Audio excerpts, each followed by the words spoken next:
everyone, here we are again, learning another math page. This one is going to use some skills that you've used before. We're going to read the instructions to see what we need to do. But first, we must write our name. So I'll write my name.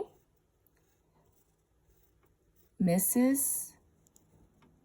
Kim.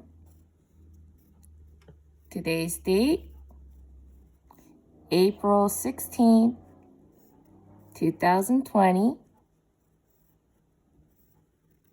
Trying to squeeze it in there. Okay, so the direction says, to solve each math sentence, use one of the following big number in your head and count on doubles or doubles plus 1. So the options are big number in your head and count on doubles or doubles plus 1.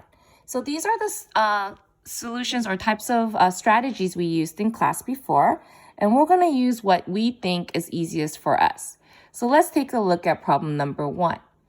Problem number 1, if you know your doubles fact really well, you know that 2 plus 2 is inside of here. You know 3, there's a 2 and a 1. I'll show you like this so you know. And you know the doubles fact. 2 plus 2 equals 4. Then you add 1 more makes 5. Some of you guys already know 2 plus 3 is 5. You just know it in your head and you don't need to use a strategy, but we want you to practice. If you use the other strategies, you can use the big number in your head and counting on, or using just doubles fact. But for this one, we use doubles plus 1 because there's a doubles fact in here and then there's plus 1 right here. Let's look at problem number 2. Problem number 2 says 2 plus 6 equals. I don't really see a doubles here plus 1 or a double. So I'm going to use the big number in my head and then count on. The big number we have here is 6. I usually tell you to circle the big number so you know. So you have 6. And then you can usually have 2 fingers up because it says 2 and count on. So you say 6, 7, 8. Or you can just say 6 and tap the 2. 6, 7, 8. We write the answer 8 here. We can continue doing it. I'm going to skip the 3 and show you what the 4 looks like. You see here it says 3 plus 3.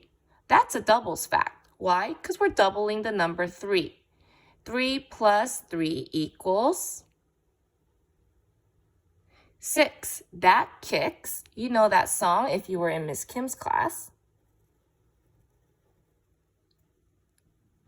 Or you can use the other strategies like big number in your head and counting on, or doing a doubles plus 1 or doing a doubles.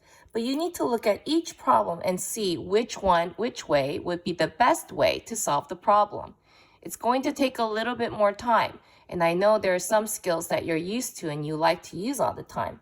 But do your best to use the best skill or the best strategy for each problem you face. Once again, if you have any questions, you can reach out during office hours from 1 to 2, Monday through Friday. You can Class Dojo, text, email, call, or WebEx me. Let me know if you have run into any problems, and good luck. Make sure you do the front and the back.